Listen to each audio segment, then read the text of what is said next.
Hello, everybody. Today I'm here with one of my co-workers. Do you want to tell us your name? Hi, I'm Janet Stratton. Nice to see you. Miss Stratton, she works with exceptional children, right? Yes, I do. Okay, so I'm going to ask her some questions. Are you ready? I'm ready. All right. Okay. What skills are necessary to be a teacher of exceptional kids? Educationally, there's some extra classes that we have to take, an extra exam that we have to take. So on top of our content exam, we have to take a special education exam.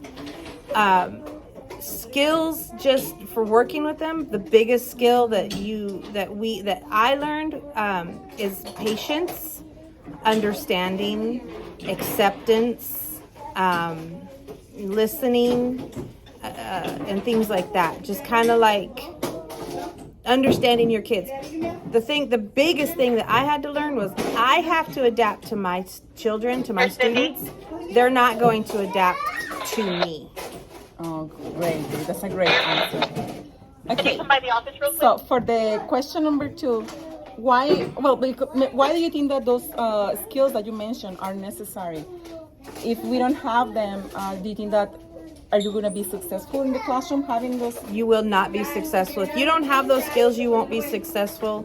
The biggest thing with these children is that even though they're special, they're exceptional, they feel it. They can feel when you don't like them or you are frustrated with them and things like that. They can sense that and they can feel that, and then that's going to make your day even worse, because then they're going to start having behaviors because they feel, they feel that negativity.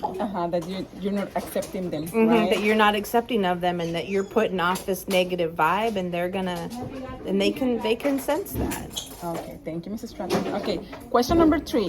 What challenges do you face as teacher of exceptional children? What challenges do you see? The biggest challenge I face is the nonverbal children, just because they can't communicate with you what's wrong. Like if they're upset and you're trying to find out what's wrong, it's not like you can say, well, what happened? And they're going to give you an explanation. You have to kind of know them, understand them, and then kind of have to figure out what's wrong with them, because they're not going to tell you this is what happened to me. So for that, you will have to have like a connection built, right, with them. You have to have that connection. You have to have that understanding. You have to know your students, really watch them and monitor them. But just for me, that's the biggest challenge, hurdle that I go through, is just like, what happened? Like if you have your back turned, all of a sudden you have a nonverbal student crying.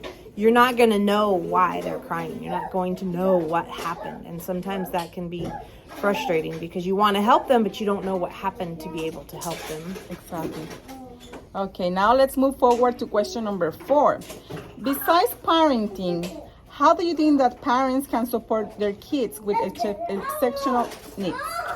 So the biggest thing for me, and I'm fortunate I have amazing parents, is when the teacher gives a suggestion and says, well, maybe let's try this at home, if the parent would try that at home.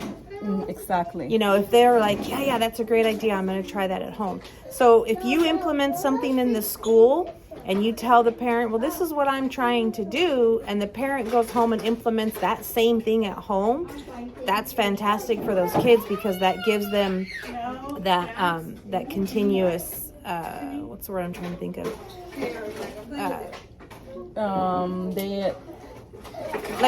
They understand that what happens at school is the same thing that's going to happen at home. So it's continuous for them, because these exceptional students, maybe it's confusing because, well, at home I get away with this, but at school I don't. And then that can cause maybe some behaviors because they're frustrated. Well, why can't I do this here when I get to do this at home? My parents allow me to do that, right? Yeah. So if a parent implements the same things at home that you implement at school, then that's nothing but better for the kids. That's amazing. So for that, you will also have to have a strong communication with the parents, right? Absolutely. Yeah, you have to have parents that are willing to hear you, willing to listen to you, and most importantly, willing to implement that. You know, it may be something that they never thought of, or maybe something that they're like, well, you know, it doesn't make sense to me, but you know, maybe it makes sense in the school, and then they try it at home and they're like, oh, okay, that helps a little bit. Us. Yeah, but that's the thing, is communication with the parents. You have to have that strong connection with them. If you don't get along with your parents, they're not going to want to help you. Exactly. Okay, and the last question is, well, anything else that you would like to share with us regarding exceptional children, working with exceptional children? I feel like the biggest thing is, like I mentioned, patience, parent communication, listening to your parents, listening to your students. When a parent tells you something, follow through with what the parent is telling you, because you know you can't.